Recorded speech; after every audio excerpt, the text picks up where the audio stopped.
Bismillahirrahmanirrahim.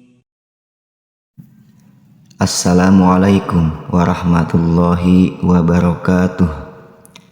Alhamdulillahirabbil alamin wa bihi nasta'in ala umuri dunya waddin. Allahumma shalli ala sayyidina Muhammad wa ala ali sayyidina Muhammad. Hadirin rahimakumullah, puji syukur kehadirat Allah yang telah memberikan kita berbagai macam nikmat sehingga kita bisa berjumpa kembali pada channel ini. Semoga sahabat semua senantiasa diampuni dosa-dosanya oleh Allah Subhanahu wa ta'ala, diberikan rezeki yang lapang dan melimpah, dikaruniai anak-anak yang soleh dan solehah, kemudian wafat dalam keadaan husnul khotimah. Amin ya rabbal alamin. Sahabat rahimakumullah, pada kesempatan ini saya akan sedikit berbagi tentang dua amalan yang akan mempercepat pintu rezeki. Allah Subhanahu wa ta'ala berfirman dalam Quran surah Nuh ayat 10 sampai 12. Maka aku katakan kepada mereka, mohonlah ampun kepada Rabbmu, sesungguhnya Dia adalah Maha Pengampun. Niscaya Dia akan mengirimkan hujan kepadamu dengan lebat, memperbanyak harta dan anak-anakmu, mengadakan untukmu kebun-kebun, dan mengadakan pula dalamnya untukmu sungai-sungai. Quran surah Nuh ayat 10 sampai 12. Sahabat rahimakumullah, di antara sebab terpenting diturunkannya rizki adalah memohon ampun kepada Allah, yakni membaca istighfar dan bertaubat kepadanya. Untuk itu pembahasan mengenai hal ini, yakni dua amalan yang dapat mempercepat pintu rezeki. Sebagian besar orang menyangka bahwa istighfar dan taubat hanyalah cukup dengan lisan semata. Sebagian mereka mengucapkan astagfirullah wa atubu ilaih, tetapi kalimat-kalimat itu tidak membekas di dalam hati, juga tidak berpengaruh dalam perbuatan anggota badan. Sesungguhnya istighfar dan taubat jenis ini adalah perbuatan orang-orang yang dusta.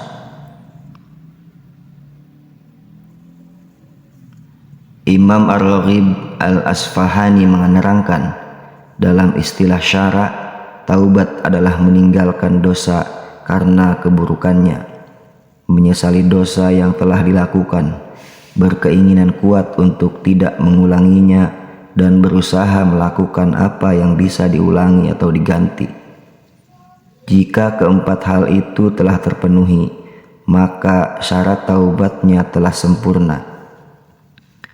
Imam An-Nawawi dengan redaksionalnya sendiri menjelaskan, para ulama berkata, bertaubat dari setiap dosa hukumnya adalah wajib. Jika maksiat dosa itu antara hamba dengan Allah yang tidak ada sangkut pautnya dengan hak manusia, maka syaratnya ada 3. Yang pertama, hendaknya ia menjauhi maksiat tersebut. Kedua, ia harus menyesali perbuatan maksiatnya. Dan yang ketiga, ia harus berkeinginan untuk tidak mengulanginya lagi. Jika salah satunya hilang, maka taubatnya tidak sah. Jika taubat itu berkaitan dengan manusia, maka syaratnya ada 4. Ketiga syarat sama dengan yang di atas, yang telah disebutkan tadi. Dan yang keempat, hendaknya ia membebaskan diri dalam memenuhi hak orang tersebut. Jika itu berbentuk harta benda atau sejenisnya, maka ia harus mengembalikannya. Jika berupa hukuman, tuduhan atau sejenisnya, maka ia harus memberinya kesempatan untuk membalasnya atau meminta maaf kepadanya. Jika itu berupa ghibah, maka ia harus meminta maaf. Adapun istighfar, sebagaimana diterangkan Imam Ar-Raghib Al-Asfahani, adalah meminta ampunan dengan ucapan dan perbuatan.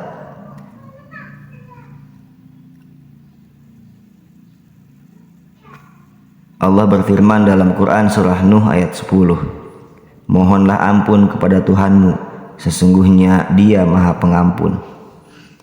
Tidaklah berarti bahwa mereka diperintahkan meminta ampun hanya dengan lisan semata, tetapi dengan lisan dan perbuatan.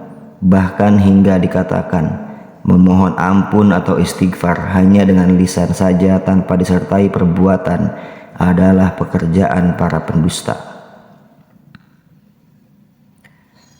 Adapun dalil bahwa istighfar dan taubat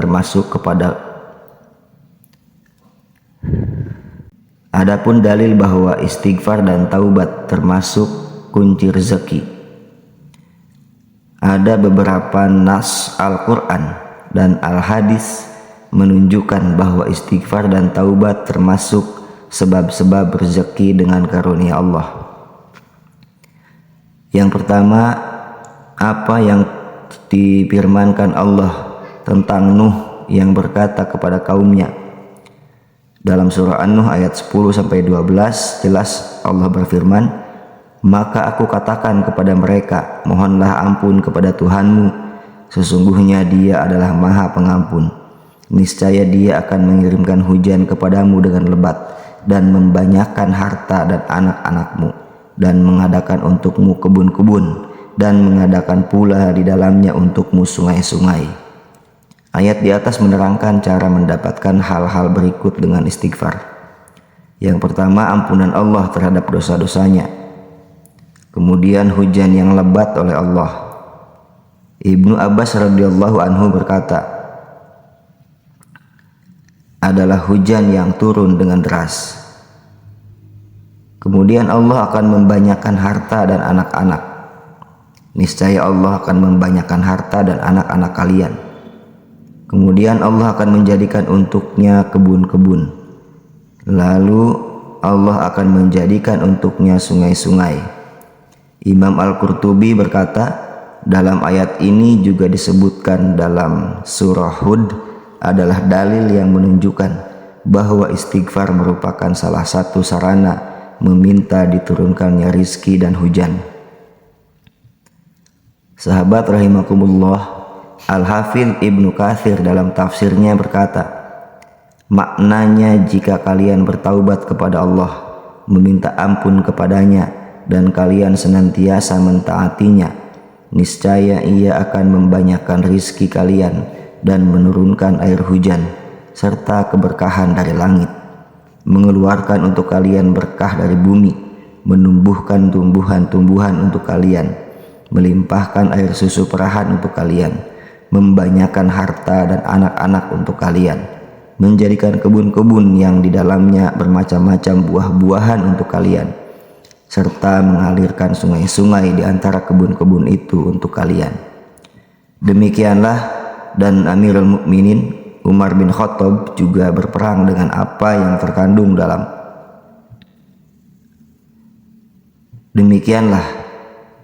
dan Amirul Mukminin sahabat Umar bin Khattab juga berpegang dengan apa yang terkandung dalam ayat-ayat ini ketika beliau memohon hujan dari Allah.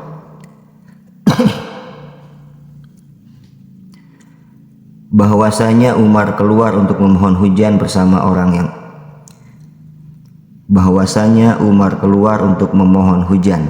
bersama orang banyak, dan beliau tidak lebih dari mengucap istighfar, memohon ampun kepada Allah, lalu beliau pulang.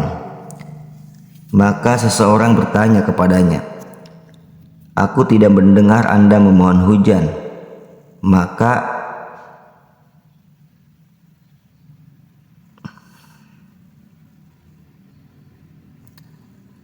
kemudian Umar bin Khattab menjawab, "Aku memohon diturunkannya hujan dengan majadih langit yang dengannya diharapkan bakal turun air hujan. Lalu beliau membaca sebuah ayat yang terdapat pada surah Nuh ayat 10-11 tadi. Imam Al-Hasan Al-Basri juga menganjurkan istighfar kepada setiap orang yang mengadukan kepadanya tentang kegersangan, kefakiran, sedikit keturunan dan kekeringan kebun-kebun. Imam Al-Qurtubi menyebutkan dari Ibnu Shabih bahwasanya ia berkata, ada seorang laki-laki mengadu kepada Al-Hasan Al-Basri tentang kegersangan bumi. Maka beliau berkata kepadanya, beristighfarlah kepada Allah. Kemudian yang lain mengadu kepadanya tentang kemiskinan. Maka beliau berkata kepadanya, beristighfarlah kepada Allah. Lalu yang lain lagi berkata kepadanya, doakanlah aku kepada Allah agar ia memberiku anak. Maka beliau mengatakan kepadanya, beristighfarlah kepada Allah. Kemudian yang lain lagi mengadu kepadanya tentang kekeringan kebunnya. Maka beliau mengatakan pula kepadanya, beristighfarlah kepada Allah.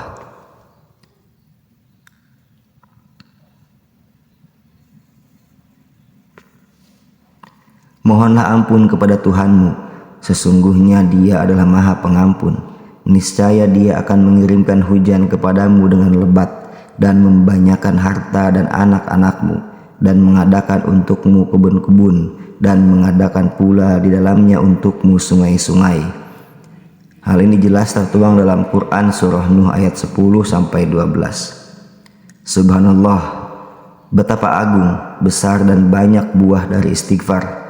Ya Allah, jadikanlah kami termasuk hamba-hambamu yang pandai beristighfar, dan karuniakanlah kepada kami buahnya di dunia maupun di akhirat. Sesungguhnya Engkau Maha mendengar lagi Maha mengabulkan. Semoga bermanfaat. Hadanallahu wa iyyakum ajma'in ila siratal mustaqim. Assalamualaikum warahmatullahi wabarakatuh.